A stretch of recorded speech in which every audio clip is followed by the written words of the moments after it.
Manusia itu pikirannya itu sering pendek, nalarnya ndak panjang, dan lebih banyak didominasi oleh kebutuhan-kebutuhan sesaat, kebutuhan-kebutuhan langsung. Oleh karena itu, seorang penipu akan selalu menemukan banyak orang yang siap untuk ditipu. Katanya Machiavelli, ingat-ingatlah wahai pemimpin, orang-orang itu pikirannya tidak panjang. Mereka lebih banyak didominasi oleh kebutuhan-kebutuhan singkat praktis. Ya kalau hari ini biasanya kan kebutuhan praktis itu tidak jauh-jauh dari uang dan sekitarnya. Kasih bantuan yang butuh makan, kasih bantuan untuk makan, yang butuh sekolah, kasih bantuan untuk sekolah, yang butuh, oh ya, ada kebutuhan-kebutuhan sesaat, kebutuhan-kebutuhan langsung, immediate need. Ini bisa dipakai sebagai jalan untuk mendominasi mereka, untuk menaklukkan mereka. Gampang kok menaklukkan mereka. Kalau kita di Indonesia kan banyak kasus-kasus ya, misalnya ini menjelang pilkada misalnya. Itu biasanya yang pinter-pinter ngerti psikologinya masyarakat kan terus bagi-bagi sembako, bagi-bagi uang, buka pengobatan gratis, buka bantuan apa, bantuan ini, bantuan itu. Itu immediate nih.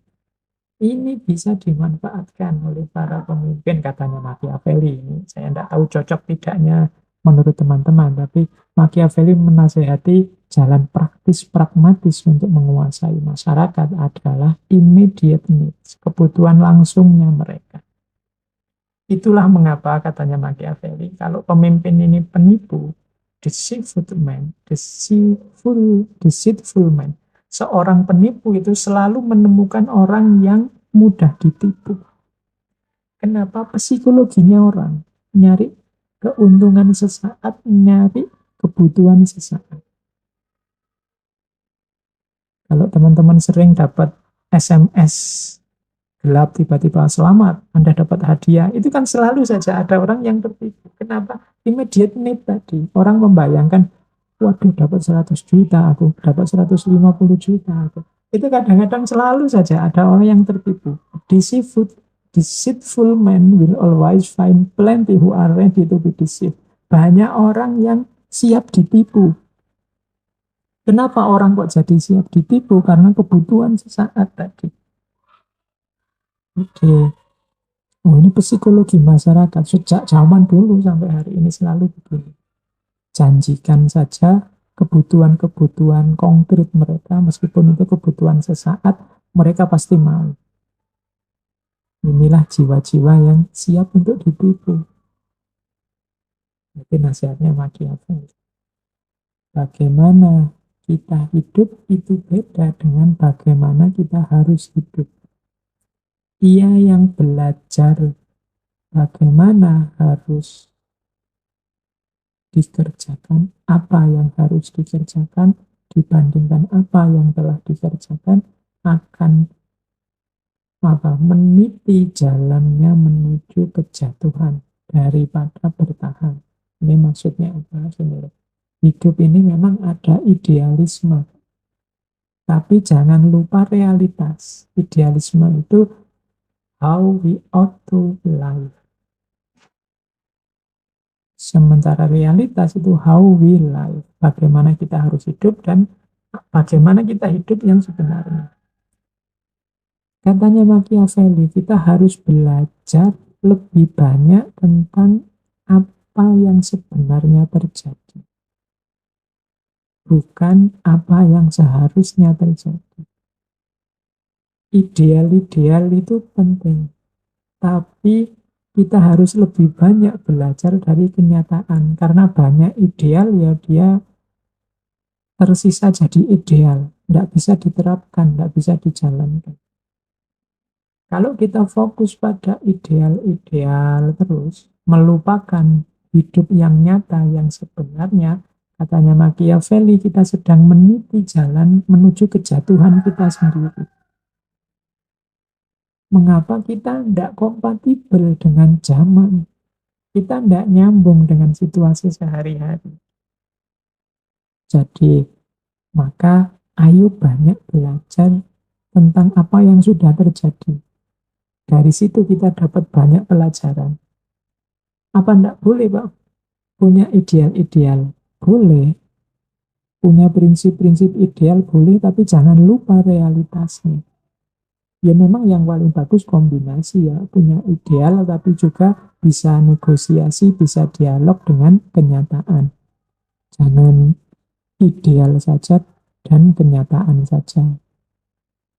Karena dua ini nanti kalau tidak hati-hati kan dua-duanya jadi ekstrim. Orang yang berpikir ideal, idealis saja.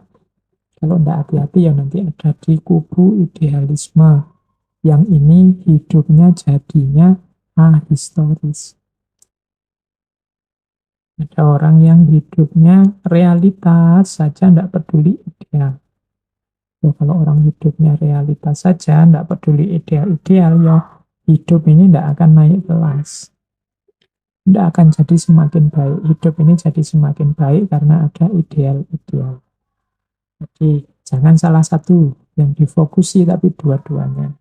Tapi kalau harus salah satu, ya lebih banyak belajar dari apa yang terjadi sebelumnya. Karena kalau hanya orang fokus pada idealnya, nanti dia bisa putus asa. Dia bisa susah dalam hidupnya karena ternyata idealnya tidak bisa diterapkan apa adanya.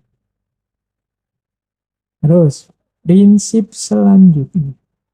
Jadi tampillah seperti apa yang engkau inginkan. Kenapa orang itu hanya lihat tampilannya? Katanya Machiavelli. Kalau kamu ingin dianggap orang religius, terus pokoknya kamu rajin ke masjid. Bawa sajadah, bawa tasbih, pakai baju yang meledet seperti santri-santri, rajin kamu akan dianggap religius.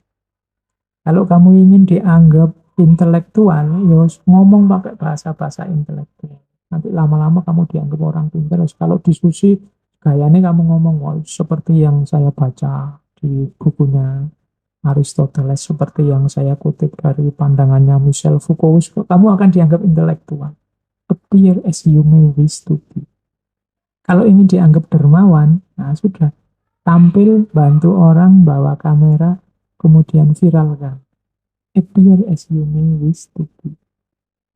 Kalau kamu ingin dianggap orang yang peduli dengan lingkungan, ya tampillah. Misalnya tiba-tiba ke tengah jalan, kamu bantu pasukan-pasukan penyapu jalan itu, kamu ikut nyapu, kamu ikut bersihkan, tapi jangan lupa kameranya untuk disuting. Appear as you may wish to be. Kenapa? Orang lebih melihat itunya. Bahkan orang yang tahu aslimu pun juga males ngomong aslinya, yang diomongkan selalu ikut yang lain saja. Ini strateginya pemimpin, katanya Machiavelli. Ya silahkan teman-teman direnungkan kira-kira tepat tidaknya atau momennya cocok apa enggak kita menjalankan ini.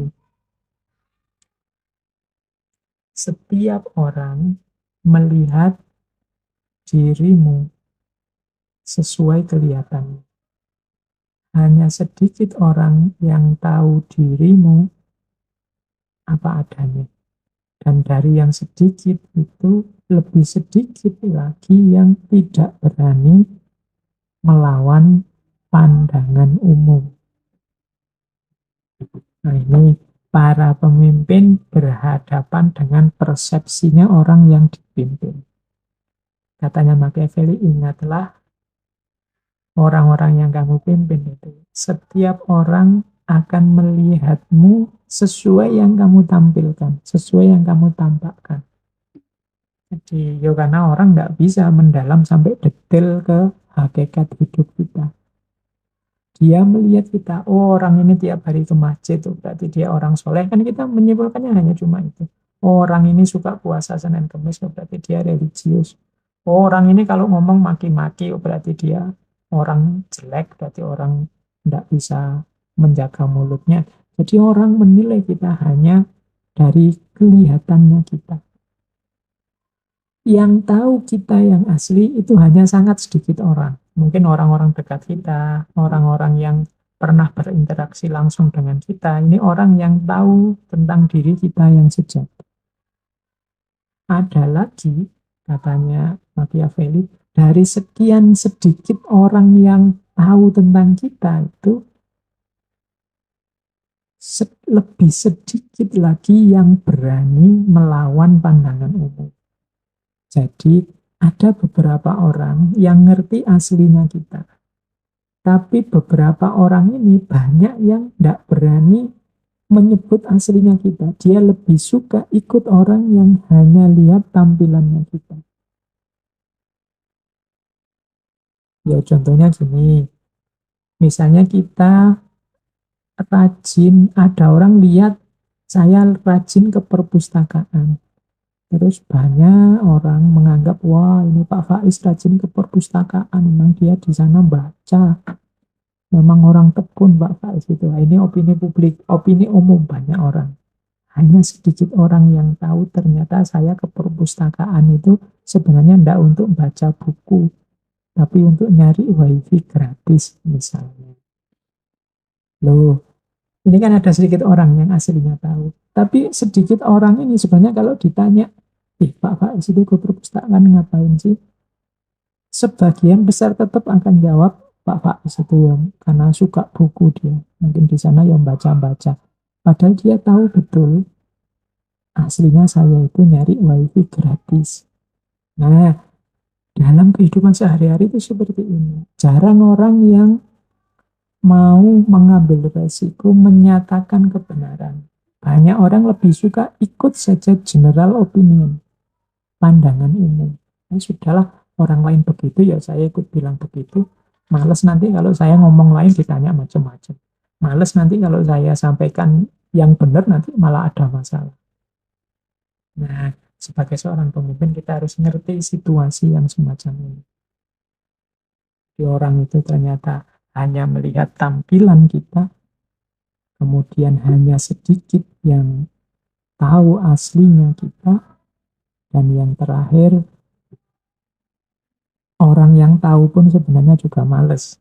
Kalau ingin mengungkap, dia lebih suka ikut saja pandangan itu.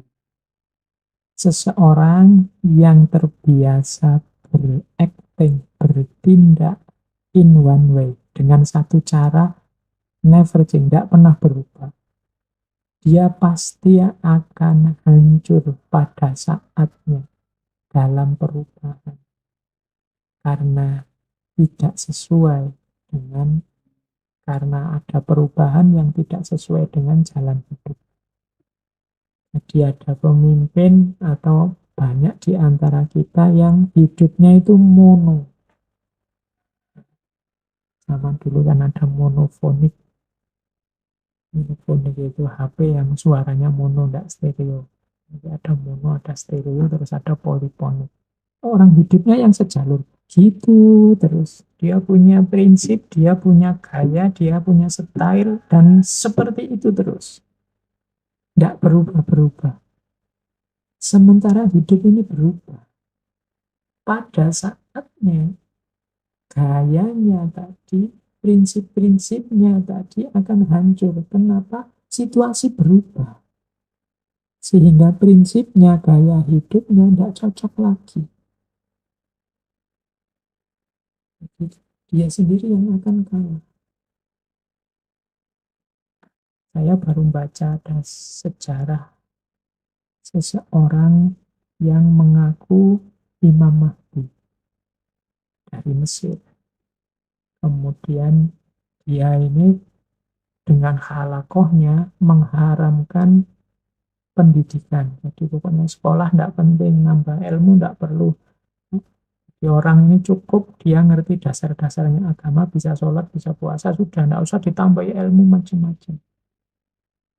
Ya, pada akhirnya ya kelompok ini tuntas, tergilas. Nah, pandangan yang one way semacam ini, jadi tidak melihat perkembangan situasi di sekelilingnya, pada akhirnya dia sendiri akan tergilas oleh zaman. Karena zaman ini berubah, dinamis. Hari ini misalnya, kalau ada teman yang masih anti HP, dia akan kesulitan luar biasa. Karena mode komunikasi hari ini 90% pakai HP, pakai smartphone. Bahkan smartphone jadul pun agak menyulitkan sekarang. Yang nggak ada WhatsApp-nya, yang nggak ada Facebook, Instagram-nya. Jadi dia tetap bisa mengikuti, tapi dia akan tercacar di pinggir-pinggir. Kenapa zamannya seperti ini? Maka nasihatnya Machiavelli apa? Orang yang berakting one way never change. Jadi seperti itu terus tidak berubah-berubah. Pada saatnya dia akan hancur. Digilas oleh zaman. Maka apa? Luweslah. Ikuti perubahan. Asumsinya seorang Machiavelli tentang manusia. Ini penting karena nanti biar teman-teman tidak kaget. Lo kok mikirnya begitu ya? Karena dia punya pandangan sendiri tentang manusia. Dalam banyak ngaji sebelumnya ketika membahas manusia kan sering saya jelaskan. Pembahasan tentang manusia itu ada yang punya asumsi positif, punya asumsi negatif. Yang punya asumsi positif bilang bahwa manusia itu hakikatnya baik. Jadi manusia itu secara alami itu dia baik. Tapi ada yang kebalikannya, punya pandangan bahwa manusia itu hakikatnya buruk. Manusia itu secara alami jelek. Kalau dibiarkan saja, ya dunia ini rusak. Maka perlu aturan, perlu pemimpin yang nata, dan lain sebagainya. Nah, Machiavelli ini ada di kubu yang kedua. Dia orang yang punya pandangan bahwa manusia itu secara natural, itu dia buruk, dia jahat. Katanya Machiavelli, manusia itu punya ciri paling tidak 6, yang semuanya jelek-jelek. Jadi kalau dibiarkan saja pasti begini. Yang pertama apa? Tamak. Manusia itu tidak kenal berhenti. Kalau memang bisa diraih semua, akan diraih semua. Bahkan yang semula dituju akan ditambah. Pingin lagi, pingin lagi. Tamak. Kalau bahasa Al-Quran kan ada sindiran, Alhaakumut takatsur hatta zurtumul maqabir. Jadi engkau bermegah-megahan, pingin megah lagi, pingin tambah kaya lagi, pingin tambah kaya lagi. Sampai mati. Jadi ini di ACC oleh Machiavelli, ya manusia itu tamak hakikatnya. Tujuan yang satu tercapai kan tidak berhenti. Begitu yang ini tercapai, dia ingin yang lain lagi, yang lebih lagi. Kemudian kalau sudah tercapai, ingin lebih lagi, terus. Wah, jadi kalau tidak diantisipasi ketamaan ini, manusia itu isinya kemerungsung terus dari lahir sampai mati. Karena dia hakikatnya tamak. Begitu mengerti sesuatu yang enak, ingin ditambah-tambah, ingin diulang, ditambah, diulang, ditambah. That's manusia. Ciri pertamanya tamak. Seorang pemimpin harus paham benar karakter ini. Kalau enggak diberi rem, ya manusia itu akan bablas, saling tabrakan, saling berlomba, saling menjatuhkan untuk memenuhi hasrat dan keinginannya masing-masing. Itu ciri yang pertama. Ciri yang kedua, ingin untungnya sendiri. Atau sering kalau teman-teman muda kan pakai istilah egois. Yang dipikir duluan selalu dirinya. Itu sudah cirinya manusia. Mungkin dibungkus dengan dalil, mungkin dibungkus dengan argumen, dibungkus dengan kearifan-kearifan. Tapi katanya Machiavelli selalu sebenarnya dia ingin enaknya sendiri, nyamannya sendiri, untungnya sendiri. Itu sudah cirinya manusia. Nah, ini ketika Machiavelli ngomong seperti ini, ya mari kita sikapi sebagai muhasabah, sebagai aspek introspeksi diri. Di mana ketamaanku, di mana keegoisanku, biar kita tidak terjebak di sini. Kemudian yang ketiga, manusia itu biasanya tidak kuat susah, tidak betah sengsara. Ingin segera lepas kalau hidupnya tidak nyaman, tidak enak. Nah, ini sering menjebak penguasa-penguasa yang cerdik. Dia ngerti benar situasi ini. Jadi ingin segera lepas dari bahaya. Karena dia tidak tahan, tidak kuat. Maka kadang-kadang ada penguasa tertentu yang untuk membuat orang suka dengan dirinya, itu terlebih dahulu orang yang dia pimpin dibikin susah. Tambah susah, nanti dia hadir untuk mengurangi kesulitan itu.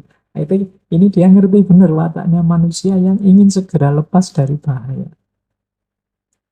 Nah, itu kan ada cerita dari Nasruddin yang dulu pernah kita bahas itu. Ini filosof ulama yang lucu. Jadi suatu ketika ada tetangganya mengadu pada Nasruddin. Dia cerita begini, Nasruddin, hidupku ini kok susah, hidupku ini kok sumpek terus. Pingin rasanya lega, pingin rasanya nyaman gitu, tapi rasanya kok ruwet. Nasruddin ngasih nasihat, oh kalau kamu pengen hidup nyaman, hidup lega, kamu beli ayam 10, terus kamu pelihara di dalam rumahmu. Ya, karena ini yang ngasih nasihat filosof, ulama, dia ikuti petunjuknya Nasruddin ini, dia beli ayam 10, dipelihara di dalam rumah. Dapat seminggu tambah stres deh. Aduh, kemarin rumah nyaman-nyaman, sekarang kemana-mana nabrak ayam tambah sumpek. Datang lagi dia ke Nasruddin. Nasruddin, gimana ini nasihatmu? Sudah saya beli ayam, hidupku tambah sumpek, tambah ruwet. Oh, kalau gitu kamu beli lagi bebek 10, masukin ke rumah. Kenapa enggak tambah ruwet? Stop, pokoknya beli bebek. Nanti pada akhirnya kamu akan nyaman. Ya sudah, wong yo masih percaya sama Nasruddin, dia belilah bebek 10, dimasukkan rumah lagi. Oh iya, tambah ruwet rumahnya. Tambah enggak karu-karuan. Kemudian datang lagi dia ke Nasruddin. Nasruddin, pecah kepalaku. Di rumah tambah enggak karu-karuan, anak istri tambah marah. Wah, kalau gitu butuh nasihatku yang terakhir. Apa yang nasihat yang terakhir?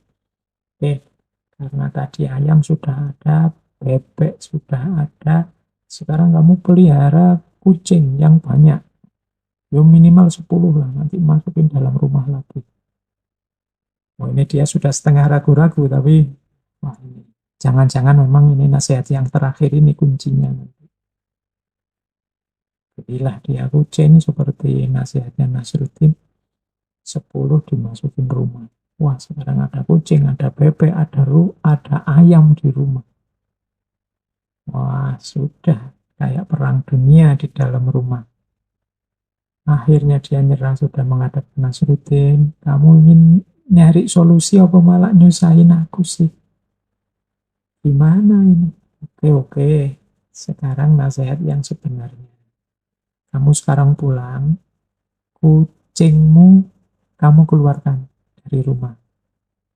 Jangan di dalam rumah. Sudahlah, kamu kasih ke tetangga-tetangga. Jangan ada lagi di dalam rumah. Dia pulang. Terus alhamdulillah, yang kemarin kayak kapal pecah sekarang agak mending. Kucingnya sudah tidak ada, lebih longgar sedikit. Tapi ya masih sumpek, masih ada ayam, masih ada bebek. Dia ngadep lagi ke Nasruddin. Terima kasih Nasruddin, agak longgar sedikit. Nah, sekarang terusannya gimana ini biar lepas sama sekali? Oke, sekarang langkah kedua, bebeknya kamu keluarkan. Terus bebeknya dikeluarkan, lebih longgar lagi sekarang. Dia lebih nyaman lagi, alhamdulillah, agak longgar sekarang. Terus ketemu yang terakhir sama Nasruddin, terus gimana ya Nasruddin, masih ada ayam, ayamnya saya keluarkan juga kah? Yo, sekarang yang terakhir ayamnya kamu keluarkan. Nah, begitu ayam dikeluarkan, alhamdulillah sekarang lega aku Nasruddin, tidak kayak kemarin hidupku sumpek, ruwet, sekarang lega. Nah, alhamdulillah kan nasihatku manjur. Tuh, ini ceritanya Nasruddin sama tetangganya. Ini berarti Nasruddin itu ngerti manusia itu punya karakter tidak ingin susah. Tapi dibikin strategi untuk bikin dia lega, kasih kesulitan dulu. Nanti akhirnya dia lega, terus terima kasih sama yang memberi kelegaan. Padahal dia tidak sadar yang tadi ngasih kesulitan ya yang memberi kelegaan itu. Itu berarti ngerti tentang nature-nya manusia yang tidak kuat susah. Kemudian yang keempat, katanya Machiavelli, manusia itu tidak tahu terima kasih. Tidak tahu terima kasih itu maksudnya manusia itu cepat sekali, manusia itu melupakan jasanya orang lain. Cepat sekali manusia itu menganggap biasa kebaikan orang lain. Karena yang selalu muncul di kepalanya bukan orang lain, tapi kepentingannya sendiri. Selalu aku dan ego tadi. Makanya kadang-kadang orang itu habis terima kasih, tidak lama kemudian malah menyakiti yang tadi diterima kasih. Dan itu natural katanya Machiavelli, karena manusia itu selalu kepentingan-kepentingan. Manusia berbuat baik, misalnya ada temanmu berbuat baik 1000 kali, ya kamu terima kasih. Tapi begitu dia melakukan kesalahan sekali saja, biasanya yang kamu ingat dan kamu ungkit, kamu kenang selalu satu kesalahannya ini. Dibandingkan 1000 kebaikan yang kamu lakukan sebelumnya. Kalau pakai pepatah kan panas setahun, dihapus hujan sehari. Jadi kamu sudah melakukan kebaikan macam-macam, hanya karena satu kesalahan itu, semua kebaikanmu tidak dianggap. Nah, itu cirinya manusia. Ciri yang keempat, tidak tahu terima kasih.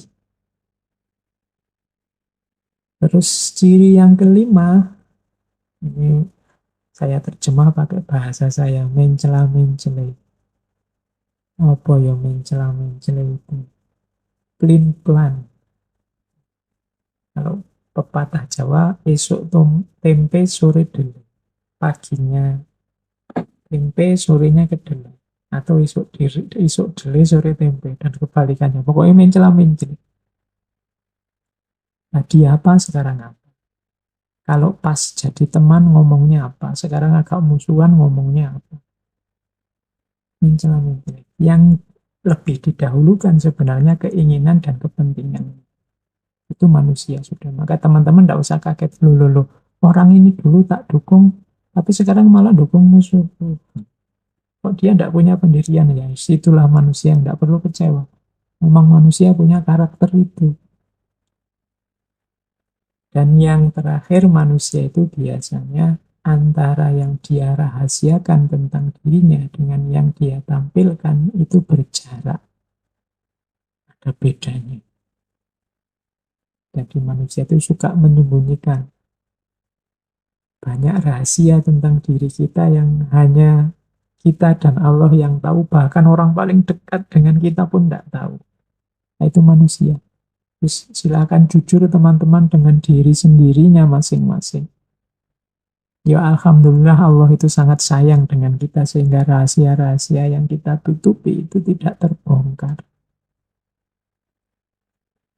Oke, jadi dengan paradigma realismenya, Machiavelli ini menunjukkan bahwa manusia itu karakternya tamak, ingin enaknya sendiri, ingin untung sendiri, tidak kuat susah, segera ingin lepas dari bahaya, tidak tahu terima kasih, mencela-mencela, suka menyembunyikan sesuatu. Ini asumsinya tentang manusia. Tidak ada jalan lain untuk membela, melindungi dirimu dari pujian-pujian dibandingkan dengan cara membuat orang tahu bahwa menceritakan padamu kebenaran itu tidak akan menyerangmu. Ini kalau diterjemahkan letterlet begitu. Ini kalau terus ditaruh di buku, akhirnya kamu bingung bacanya. Itu maksudnya apa? Karena diterjemahkannya letterlet. Ini maksudnya apa? Katanya Machiavelli sini. Kadang-kadang kita pemimpin itu dikelilingi dengan pujian-pujian terus. Semua orang kok rasanya seneng sama aku. Semuanya pujian tok di sini. Ini kan bahaya juga. Karena para pemimpin akhirnya tidak bisa introspeksi, tidak bisa mengembangkan dirinya, tidak bisa membuat dirinya lebih baik. Karena dipuji terus kan akhirnya merasa, oh berarti sudah selesai, sudah baik. Padahal ya masih banyak kekurangannya. Cuma mungkin banyak orang tidak berani kritik. Akhirnya yang keluar pujian-pujian terus. Jadi pujian itu sama bahayanya dengan celaan. Ada bedanya loh ya, celaan dengan kritikan. Nah, untuk biar orang tidak muji terus, biar orang juga berani mengkritik, menyatakan kebenarannya tentang diri kita, mana kurang-kurang kita, apa katanya Machiavelli, buat mereka ngerti bahwa kalau mereka menyampaikan kebenaran tentang dirimu, engkau tidak akan merasa tersakiti. Nah, yakinkan mereka, ngomong saja apa adanya, termasuk yang mungkin jelek-jelek, tidak apa-apa, saya terima, saya tidak tersakiti kok. Nah, ini membuka peluang, membuka space, membuka kesempatan bagi orang untuk tidak cuma muji, tapi juga membicarakan mana yang kurang dalam diri para pemimpin. Karena dipuji terus ya bahaya. Katanya Machiavelli, biarkan mereka ngerti bahwa menceritakan kebenaran tentang dirimu itu tidak membuatmu sakit, tidak membuatmu tersakiti. Nah, ini satu-satunya jalan. Ya jangan dipaksa. Ayo ngeritik ke aku, itu juga tidak masuk akal. Nanti orangnya tambah takut, jangan-jangan ini hanya pancingan. Atau apalagi yang ngeritik dimarah-marahi, ini juga akan membungkam kritikan. Tapi yang bagus apa? Tunjukkan pada mereka, enggak apa-apa kamu ngeritik kok saya, tunjukkan saya lemahnya di mana, kurangnya di mana. Saya enggak tersakiti kok. Ya kadang-kadang orang itu kan kalau ngomong dengan kenyataannya kan beda. Oh, saya dikritik enggak apa-apa kok, tapi begitu dikritik, wah mencak-mencak, enggak terima. Ya, pengalaman kita semua, enggak usah lihat kemana-mana. Kalian yang aktif di dunia postingan itu kan, meskipun kalian tiap hari keluar-keluar, dikritik enggak apa-apa, diberi masukan enggak apa-apa, wong saya itu enggak sempurna. Tapi begitu ada yang kritik beneran kan kita pontang-panting ingin menjawab, pontang-panting ingin meluruskan, menjawab, ini kan intinya menunjukkan bahwa saya itu sudah benar. Jangan dikritik kan cuma itu. Ya sama saja berarti kan kita masih belum terbuka.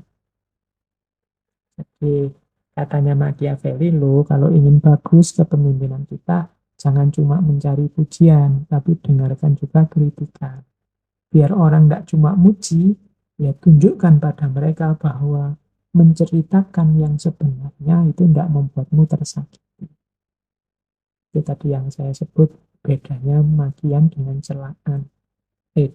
Bedanya makian celaan dengan kritikan. Kalau kritikan itu ngomong yang sebenarnya tapi bagian yang jelek.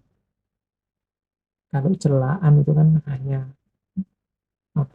memaki, jadi tidak solutif. Tapi kalau kritik itu ada unsur kebenarannya, ada unsur faktanya, ada unsur solutifnya. Ini lo tak tunjukkan perkataanmu atau perbuatanmu yang bagian tidak pas.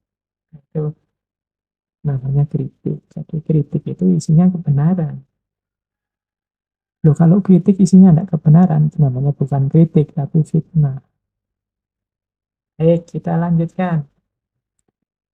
Nah, terus lebih ngeri lagi kalau manusia yang sudah punya karakter negatif itu masuk ke ranah politik. Katanya Machiavelli apa? Politik has no relation to moral. Politik itu tidak ada hubungannya dengan moral. Seperti saya bilang tadi ya, ada dua hal yang berbeda antara etis dengan medis, tapi kalau ini lebih ekstrim lagi. Ada dua hal yang berbeda antara etis dengan politik. Kita kan sering digelisahkan oleh kelakuan-kelakuan para politisi yang menurut kita tidak etis. Tapi katanya Machiavelli justru politik has no relation to moral. Politik tidak ada hubungannya dengan moral. Teman-teman mesti mencurang semua ini ya. Waduh, kok bisa toh, kok bisa toh. Tapi inilah realitanya. Diingat-ingat paradigmanya realisme. Kenyataannya memang begitu. Kalau orang sudah masuk politik, yang bunyi duluan selalu kepentingannya, ambisinya. Bukan etika, bukan moralnya. Ada sih kajian khusus namanya etika politik.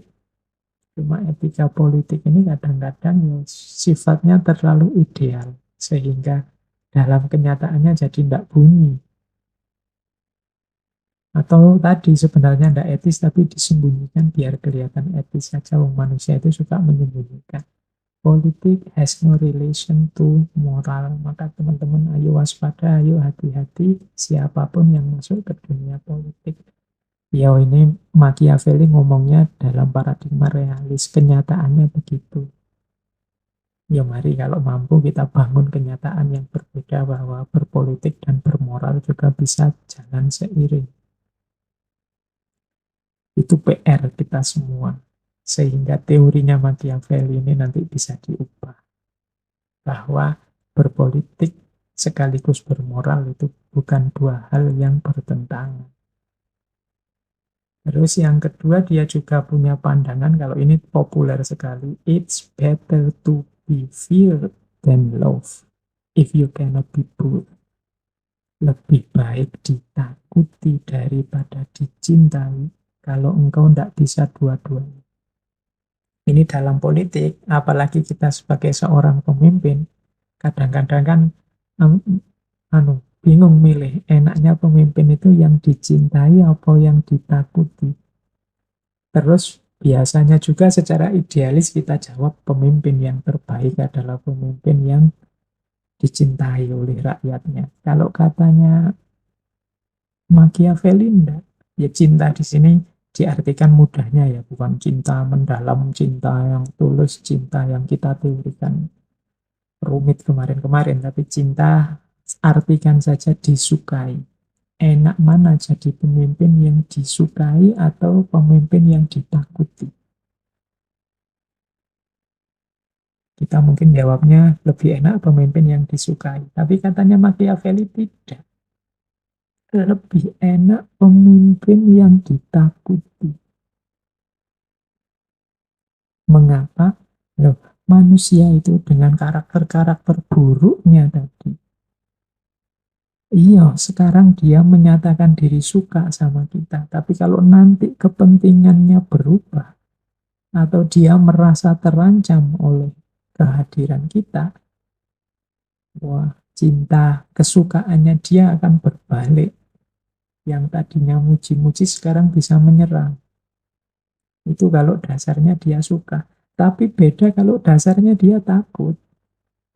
Kalau dia sudah takut sama kita, apapun kedudukan dia, apapun situasinya, dia tidak berani macam-macam sama kita. Ini saya tidak ngajari jelek ya ini. Nah, pandangannya Machiavelli begitu. Realita dalam dunia politik itu antara disukai atau ditakuti, Machiavelli milih mending ditakuti, wes. If you cannot be both, if you cannot be both itu kalau tidak bisa dua-duanya, ya syukur dua-duanya. Ya disukai sekaligus ditakuti. Kalau ini sempurna.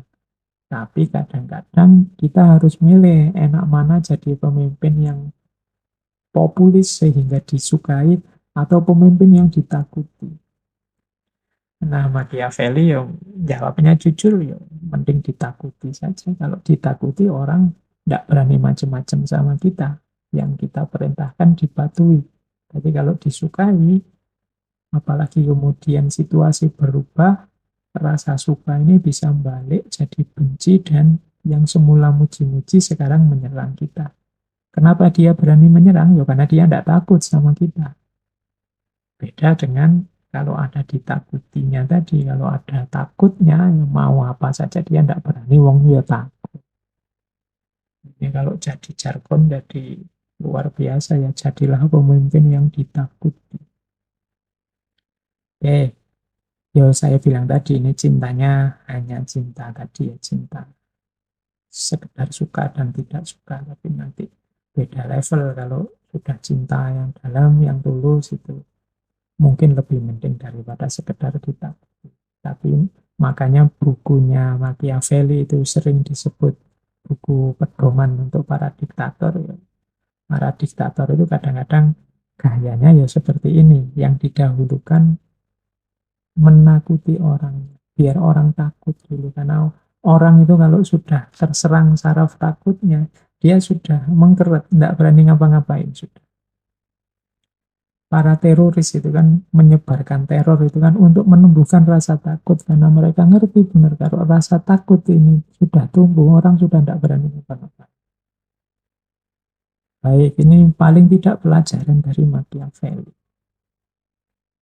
Kita punya situasi semacam ini, bahwa dalam dunia politik ternyata lebih menguntungkan ditakuti daripada disukai. Kemudian yang ketiga, sebagai makhluk politik, manusia itu adalah makhluk yang ambisius. Manusia itu dari satu ambisi ke ambisi yang selalu yang dipikirkan keinginannya, target-targetnya. Yang didahulukan selalu individu dirinya. Meskipun sebelum masuk ke satu lembaga misalnya sudah dididik untuk komitmen, untuk loyal pada lembaga dan macam-macam, tapi yang pertama-tama dipikir selalu dirinya, jenjang karirnya, progres kelembagaan dirinya sendiri. Men rise from one ambition to another. First they seek to secure themselves against attack, and then they attack others. Manusia itu tampil dari satu ambisi ke ambisi yang lain. Pertama-tama dia berambisi untuk mengamankan dirinya biar tidak diserang orang lain. Kemudian mereka berambisi untuk mengalahkan dan menyerang orang lain. Jadi hidup ini dengan karakter sebagaimana digambarkan oleh Machiavelli, isinya serang menyerang. Yang tidak terlalu kuat biasanya bertahan untuk tidak ditaklukkan, yang merasa sudah kuat berusaha untuk menaklukkan. Itulah belantara yang namanya politik. Jadi itu sekilas pengantar. Dari sini mungkin teman-teman sudah dapat gambaran seperti apa pandangan politik dan pandangan Machiavelli tentang manusia.